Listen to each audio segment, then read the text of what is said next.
Hey boys and girls, thanks for joining me. In this video, I'm going to break down how to make eating for fat loss simple and sustainable, even if you've tried and failed 1,000 times before. So I've had some really good questions lately from some of our members at the gym. We've been educating some people who've started with us recently, in particular, doing our 28-day challenge on all the things that they need to be doing, helping them with what they need to be doing in terms of arming them with the right meal plans, showing them which group training sessions to get to, helping them with their frequency and volume and all that kind of stuff. So we've been helping them quite a lot with what they need to be doing.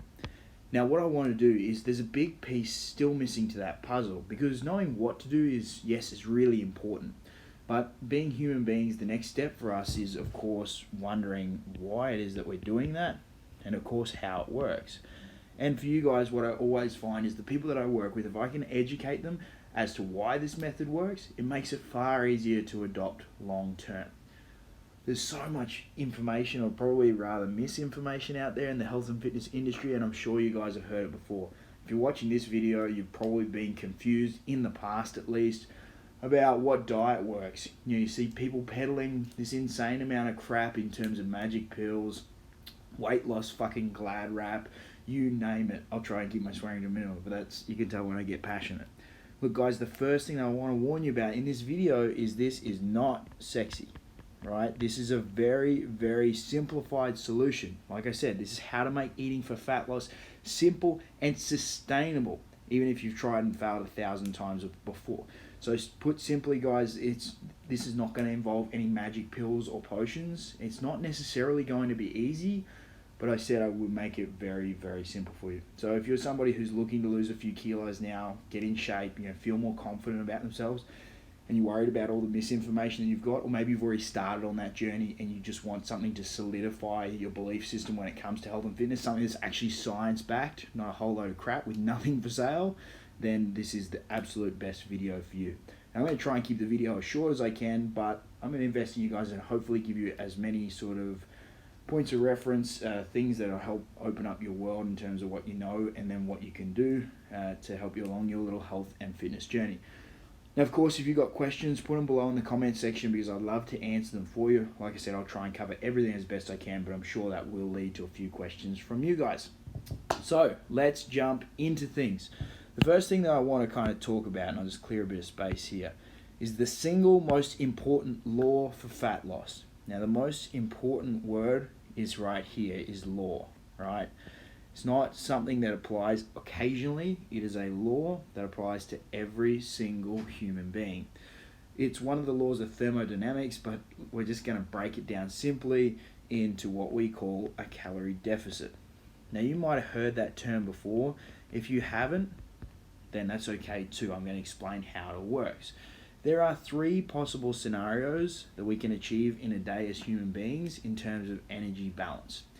So all the food that you eat in a day gives your body a certain amount of energy to use for its priority and primary functions, right? Or every function rather that we go through. There's 3 possibilities. So the amount of food in, right, equals the amount of energy that you put out through a day. Now, energy out comes from all the exercise that we're doing, the incidental stuff, just walking around, taking the stairs, sitting, breathing, surviving, processing food, sleeping, you name it, will total our output for the day. When our intake is equal to our output, it's often what we call maintenance, or if you want a bit fancier word, homeostasis. And there will be actually no change in that scenario to the amount of body fat that you guys have. Now, the second scenario, so that's scenario number 1, maintenance. Number 2, we'll call a calorie surplus, would be where your intake, the amount of energy coming into your body, is more than what's going out. So if there's too much here, you can see obviously there's a difference between the intake and the output. If there's too much there, our body as a system is designed to store that for later on. And you guys know what the easiest place to store excess amount of energy in is, of course, in body fat. So body fat, guys, is really just almost like a bank vault full of excess energy that's designed for you guys to be used in times of famine. You got to understand, as base creatures, right? If you rewind tens of thousands of millions of years ago, whatever you want to believe, right? the way that we hunt and gather food would be a lot more sporadic than what we've got access to in this modern day time, right? We've got farms, we've got access to food.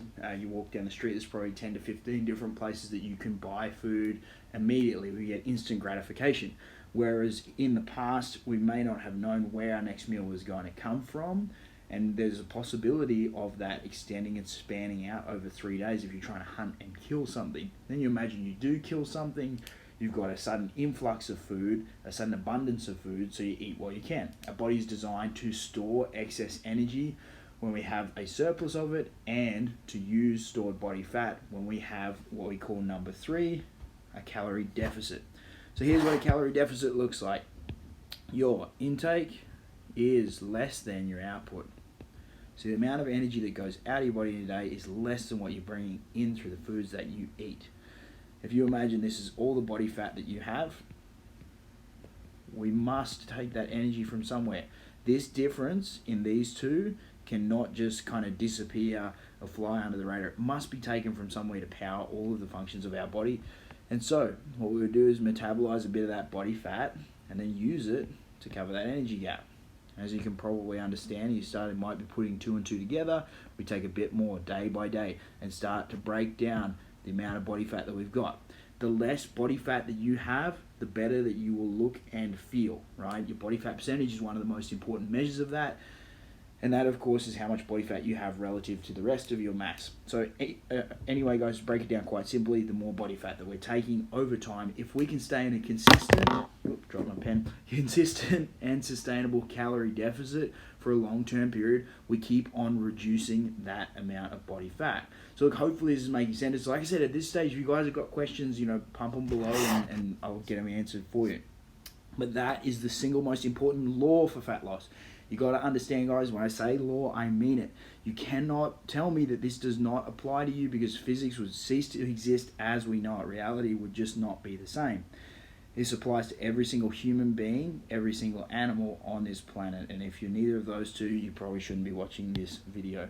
Anyway, number 2, I want to get into what you can measure, you can manage. So we obviously had 3 different scenarios at the start there. But how do we know which one that we are in? Well, there's a couple of things, or really one in particular, that we can manage. And that is your intake. Your output's very hard to manage in a day, guys. You can get rough calorie trackers and calculators, and you can get an estimation, but it'd just be so hard to find out the exact number of calories that you would burn in a day. Whereas intake is so much easier to find out the exact number in. What you can measure, you can manage. Now, what I'm going to advocate to you guys right now is, if you want to lose body fat, start tracking your calories. Now, you've probably heard from some other fitness expert before that you don't need to track calories. It's unnecessary. Just eat healthy and the rest will happen. Or do the paleo lifestyle, or do keto, or do organic. You can eat whatever the hell you want. You're just going to shred body fat. Unfortunately, guys, that is just a whole load of bullshit. And what you can measure, you can truly manage. Can you imagine, to me, you're trying to buy a house as an example, right? And you go to get a bank loan, and the person who's going to loan you money says, all right, cool, I'll loan you money, but you need to tell me how much you're earning. How much income do you currently have? And you've just got absolutely no idea. You have no clue as where your number's at, how much you earn each week. How is that person ever going to have faith in you to loan you their money to go and buy a house? And how are you ever going to know where it is that you need to be at if you're not at the right spot? What sort of numbers that you need to get to? Like, if you're just being completely ignorant about things, you may by chance arrive in the same destination, but it's highly unlikely. The way that I like to put this one, right, and it's a saying that I stole from, I think, Lean Fitness, is you don't have to track your calories to lose weight, right? But if you're in your car and you keep noticing that you're getting speeding fines over and over and over again, it is very wise to look at the speedometer once in a while. And I just think that's the perfect saying, guys, because if you want to make fat loss simple and sustainable for yourself, tracking calories is the smallest investment of time and energy that you can make to know exactly where you are. So, moving on, how do we do that? Well, there's a free app, and it's called MyFitnessPal. There's a premium version of that app as well, but this is what I get all of my clients at the bar to use. So this allows you guys to track all of the food that you eat in a day, put it in MyFitnessPal, and it will show you a few things. It will give you a calorie breakdown, which will help us understand whether we're in a deficit or not, and it'll also tell you about your macronutrients in terms of protein, carbohydrates, and fat. Not as important, guys. Priority number one, most definitely the calories here. But what people kind of confuse, right? When I say tracking calories, they think they're going to go on some sort of sacrificial diet whereby they dial it down and they start eating a stupid amount of calories, like 500 or 1,000 a day. There are very few people on this planet that need to be surviving on 1,000 calories a day. Very few, right? And you've probably heard big weight loss style programs advocate that everyone or every woman should be on a 1,200 calorie diet and every man should be on an 1,800 calorie diet.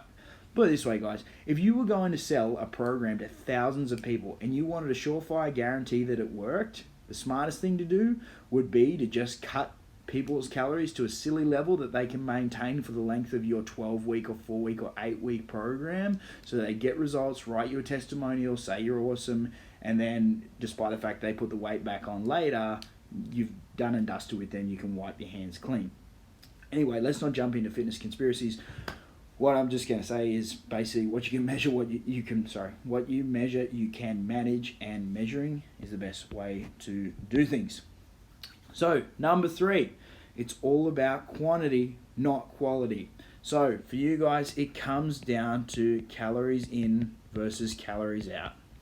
It is as simple as that. If you try and deny that, you are trying to deny one of the base laws of thermodynamics, physics, and reality itself. It just doesn't work. Like I mentioned before, guys, this is a law.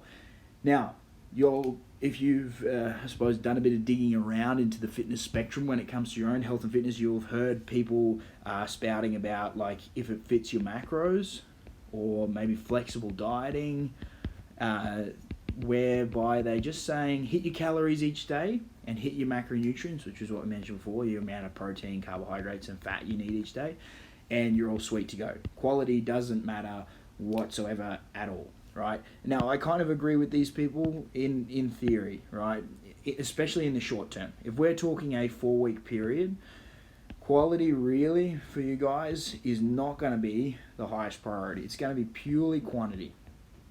Get your calorie deficit right, stick to it for long enough, and you'll see amazing changes to your body fat. Quality doesn't really factor in here when it comes to short-term fat loss.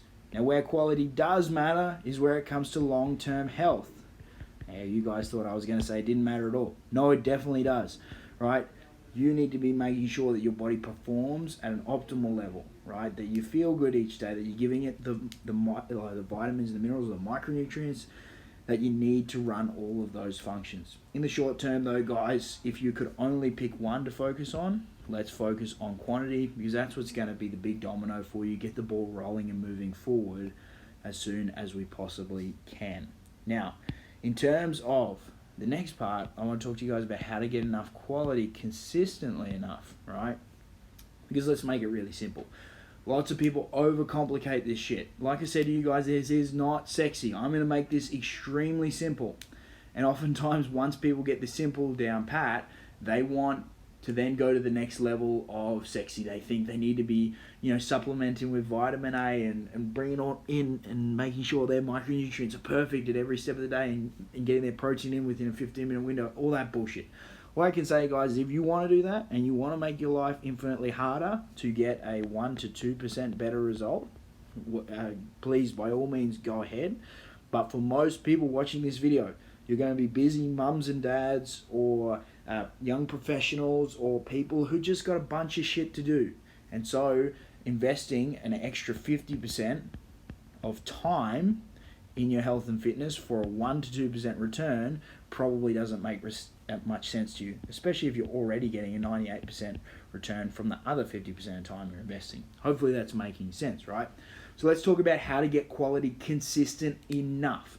Doesn't mean you have to always eat absolutely perfectly. Like I said, our most important things is definitely calories in versus out. There's a rule I use for myself and my clients called the 80-20 rule. Makes your life infinitely easy. So the premise is of this first rule, the condition is that, of course, first of all, you are hitting your calories. So hit your calories, don't go over that marker, don't go too far under. The 80-20 rule just dictates that 80% of the time you get your foods from whole food sources, right? And what that looks like is meats, nuts, fish, eggs, fruits, and vegetables. 80% of the time, that's where your calories come from. The other 20% of the time, right? I don't care where it comes from. It can come from anywhere you like. Ice cream, pizza, chocolate, McDonald's. Obviously, you guys are going to eat less than that because it's more calorie-dense foods. But if it fits your calories, big tick from me. Now, the 80-20 rule, the reason that it works so well is you get to choose, right? You can do more than 80. You know, it could be a 90-10 most days. Some days you might do 100% for 7 days of the week, and then the last day, 6 days of the week, and then on day 7, maybe it looks a little bit different, and it's all what we would quote unquote call crappy foods, right? And you'd probably still be hitting that 80-20 rule by definition. But it allows you guys freedom of choice. It is not going to make any difference, right? Provided you stick to that same 80-20 rule with either of those strategies that you go through. What I'm going to advocate to you is you pick the one that works best for your lifestyle. Now, that's kind of a malleable sort of situation because it works for your lifestyle one week, may not work the next. So if you guys are educated and empowered here, then you can make the best decisions for yourself moving forward. Hopefully this is all making sense. So what I want to talk to you about is playing the long game. This is probably one of the most important parts here, right? You did not get out of shape in 4 weeks. So please don't expect to get in the ideal dream body shape that you always wanted to achieve inside of the next 4 weeks, right? It's going to take time, guys. It really is. Anything worth doing, anything whereby you get to look back once you have achieved what you said is important to you and say, fuck yeah, I did it. Anything like that, guys, does take time and effort. If it didn't, it probably wouldn't be as important to you, and you wouldn't really be as worried as making the change. The example I use with people is, you know, when was the last time you were grateful for each breath that you took in? Like you patted yourself on the back just for taking a breath.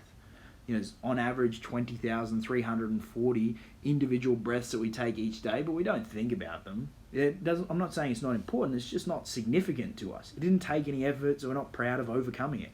If you guys think back throughout your life, the things and the achievements you're most proud of are the most difficult ones. So when we understand that this is going to be hard, that it's going to involve willpower, that it's really going to be something that is tough for us to do, it's going to involve consistent good choices over a long period of time, you know, we'll be seeing progress throughout, but to create big and lasting change, there is no finish line. Well, there is one, right? The only finish line is the day that you die. So when you finally cark it, that's when you get to stop. Now, people may be turned off by that, right? They might think, fuck, this is a long time, this is a lot of energy, this is a big investment. And I totally agree, it is. It really is. Whether or not you actively invest in your own health and fitness, you get a result. So whether it's actively or it's just kind of passive, then you get a result. You see it all the time, guys. We know this, the science, the research proves it. You cannot argue this. The people who train, the people who manage their body fat percentage are healthier, they live longer, they have better quality of life. People who don't die earlier, they suffer through the last 20 to 30 years on average. Things break, things just don't work well, they can't run around after the kids, you name it, right? Whether you invest in your health and fitness or not, you get a result with your health and fitness. But let's think long term. If we had to set up a structure for you that you could do for the rest of your life, what would that look like? Not just 4 weeks. No, I don't want you to be like, okay, well, I can make this change for 4 weeks, or I can make this change for 8, or I'll push myself to do 10 or 12. And then afterwards it'll all be okay because I'll have lost the amount of body fat that I wanted. I'll feel good about myself for all of 4.3 seconds, and then back to where I started from. Hopefully you get what I mean. I think a lot of you probably are following along at this point. If it was all going to reverse itself after the first 4 weeks, you wouldn't bother doing it anyway. And I would tell you, don't bother doing it. If I knew that I was going to put in hard yards for 28 days and then fall straight back off the bandwagon, put all the weight back on and end up exactly where I was at the start, I'd much rather invest my time in just watching a couple extra hours or a few extra hours of Netflix each week instead of going to the gym or, you know, spending time with my family or with my wife than meal prepping and doing all the boring and the hard stuff that comes with this. So for you guys, right, it is going to take that effort to get where we need to go. Anyway, moving on. Cheat meals. Do I get one? And probably a better question is, do you need one? So I love this one. This is my favorite part we're getting to here. The cheat meal mentality does not work. Not long term anyway. It is a short term endeavor that will ultimately burn you. Okay? Here's what the cheat meal mentality is like. It's like saying, I have an addiction to crack cocaine. I don't, by the way, but let's just imagine I did. I checked myself into rehab to deal with my problem. And after 1 week of being sober, they say to me, okay, sir, you've done so well for this period, for 2 hours, or this one meal, or one time frame, or one snort. You can have as much crack cocaine as you want. That's your reward for going without for the week. It just doesn't make sense, guys. In its minor form, we are dealing with addiction here, or unhealthy habits and all that kind of stuff. Why would we reward ourselves with the thing that we are most desperately trying to transform in our lives? Just doesn't make sense. So for you guys, here's what I use that is a much, much better way of doing things for myself and for all the people. Like I said, with this stuff, guys, try it on. If you don't think that it works, you got to be self-aware enough to make the decision of whether or not it's going to be something that you implement. All this information is quite useless if you don't actually go and use it.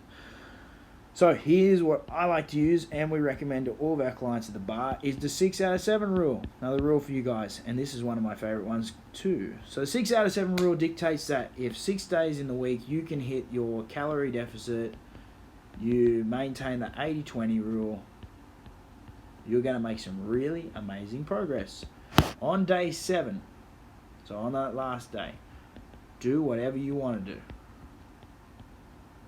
You got the freedom of choice here. Now here's how it looks for most people.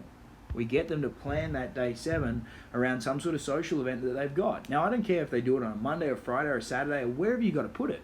It can be malleable, it can move, and this is the beauty of it, because your lifestyle's not fixed, guys. People say that they want to make a lifestyle change. They don't realize that your lifestyle is consistently and always changing, right? You may have a social event on Saturday this week, it comes up on Sunday next week. Oh, well, your cheat meal's always Saturday. It's always Saturday night. Well, sometimes that just doesn't work.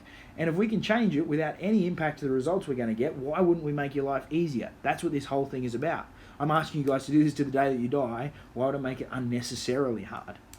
So that 6 out of 7 or that 7th day can go anywhere that you like. You can use it on a whim, or you can plan it out each week, whatever works for you better. On the 7th, people normally have made so much progress for the week that just relaxing a little bit and treating themselves here and there is not going to undo all of the progress. Yes, it will probably send them backwards just a little bit. It's not as ideal as sticking in a calorie deficit for an extra day, but it gives you a bit of a reprieve mentally, right? It lets you go and enjoy social opportunities, have a few drinks without going crazy. Where the cheat meal mentality kind of gets you in the frame of mind like, this is my last chance for the week, I've got to use it because my next whole week is going to be full of suffering. And then all you spend your time doing is just waiting for that day. I've been there before. You wait. That whole 6 days is ruined by the premise that on the 7th you finally get to indulge in the thing that you've been trying to transform your mindset and your mentality around for so long now. It just doesn't make sense. It's a short-term endeavor and it's damaging to the human psyche. So hopefully you guys are following along. The 6 out of 7 rule works so much better because here's why. If you got a social event, then you go and use your day. Go for your life, right? You got nothing on? Quite often, I find I got nothing on the weekend, so I keep going straight through. I've made more progress because I'm not in that headspace where I feel like I need it. I'm not dependent. It doesn't control me. I can use it if I want, but hey, if I'm going to keep pushing through, I want to make a bit more progress, it's on me and it's a reward for it. It doesn't feel like a punishment. Hopefully that's making sense for you guys as well. The 6 out of 7 rule works. It works. It's the perfect solution. So look guys, hopefully, let's do a bit of a recap here. So we've talked about the universal law, right? You must be in a calorie deficit if you want to lose weight. No bullshit supplements, no exogenous ketones, no body cling wrap that magically burns fat and people buy it just because the name says it works. And if anybody's got a problem with me saying this stuff, post a link, and you think this stuff works, we'll post a link to a peer-reviewed study. Not some cherry-picked facts, right? A peer-reviewed study on any of this stuff. This video, of course, is not about inciting arguments. I'm just giving you guys the simple, not sexy solution. And I know that it's a little boring, right? I mean, I'm giving you guys the information, the knowledge. I know you can take this away and implement it, but at the end of the day, it's not some magic pill. And let me just add to that. If there was a magic pill that stripped body fat, or those wraps did work, I would be the first person in line to buy them. You guys don't understand. Like, literally, if that shit worked, oh man, like, I'd be selling it, right? If it worked and it helped people transform their lives, which is our entire mission at the bar, you can guarantee on your heart and soul that I would be the person recommending it to you, right? They don't work, right? And if you've got questions and you're worried about, oh, I want to try this boiled egg diet, or I want to go on these wraps, or someone said to me supplements are great, feel free to flick me a message, right? But if the person can't explain to you how they work, or they're not willing to explain in public, I mean, you always see it, they put a Facebook post up and then someone says, how does this work? And they say, I've PM'd you. If you're not willing to put the information out there in public in terms of how it works, you probably don't know how it works. Not to mention that most of these people are on multi-level marketing schemes whereby they've just started selling this product, whether it's Thrive or whether it's It Works or whatever the hell the crap is that they're selling. They've just suddenly become automatically a health and fitness and weight loss expert in the space of 3 days it took them to sign up and get their first shipment of products. It's a little bit convoluted, guys. I'm sure you're following along with me. Anyway, to recap, sorry I got caught on a bit of a tangent. Calorie deficit, most important law, you cannot ignore it. If you think you're some kind of superhuman and you're special and it does not apply to you, then that's fine. The one place people are going to go with that is they're going to say, oh, I have this medical condition that prevents me from losing weight. There is no medical condition that prevents you from losing weight. Now, don't lose your shit. Stay with me for a second, all right? I know that's going to make a few people angry. There is no medical condition that prevents you from losing weight, right? That completely stops you. There are some that do make it harder, right? There are some that do shift the goalposts a little, right? But at the end of the day, you still got to learn how to kick the ball through those posts regardless. So yes, there's some things to take into account, but it's the same principle, right? Calorie deficit may change for you if this is your normal in and out, right? Your output may be decreased by a certain number of issues, and that may make our deficit smaller or refine the deficit even more, but hopefully you guys are getting what I mean. It just shifts the goalpost a little bit. If we're smart enough about it, we can make that completely redundant. Anyway, there is no medical condition that stops you from losing weight, right? Please, please, please don't go into that with that mindset. Even if you've got some sort of medical condition, there's some messed up ones out there. People get dealt bad hands all the time, or maybe a lifestyle thing, but there's no medical condition that actually stops you. Okay, hopefully this is making sense. And if you've got a particular issue that you feel like you need help working around, shoot me a message. Ask in the comment section below. If I can't handle it, I'll refer you to the right person that can. Because at the end of the day, you probably wouldn't be complaining about it if you didn't want to make some sort of change. So you're obviously looking for a solution. And if I can help you with a solution or somebody can, then that'd be the best thing for you, right? But anyway, getting back to our recap, calorie deficit applies to absolutely everyone. What you can measure, you can manage. You can't measure it, you can't manage it. So you guys should probably start measuring it. The app that I mentioned at the start is called MyFitnessPal. Download it, start logging your food. After that, we talked about things like 80-20 rules. Make sure you get enough quality in your diet. Quality is important for health, but not necessarily for for short-term fat loss. But it's much better to feel healthy and alive than the alternative, right? So then we talked about cheat meals and the 6 out of 7 rule. If you can combine these 4 principles, stick in a calorie deficit for 6 out of 7 days a week, hit your 80-20 rule, get enough micronutrients in, measure it all and manage it, and be consistent, right? You guys will see some phenomenal results, some absolutely phenomenal results.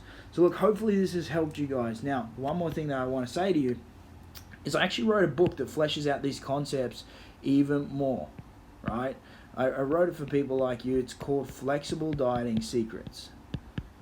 Now, you're probably expecting me at this stage to sell it to you, but I actually give this book away for free because I know what a difference it makes for peeps. And we take every single one of our members through the gym and we get them to read this book because you guys have got to understand why you're doing the things you're doing and how they work. If you don't, you're just having blind faith in a leader, and historically that's proven at times not very handy for humanity, right? So, Flexible Dieting Secrets, if you want my book where I flesh out these concepts a bit more, which is going to help you, even if you've already got a meal plan that you're following and you're getting some amazing results, you're doing this awesome training program, you're feeling fitter, faster and stronger, There is no harm in expanding the amount of knowledge that you have for absolutely free. So if you want to comment below or flick me a message, and like I said guys, if you've got follow-up questions to this little video, I hope that that's helped you start to understand the way that things work. Thanks for joining me guys, thanks for sticking with me. I know this training is probably a little longer than normal, but I'll catch you on the flip side.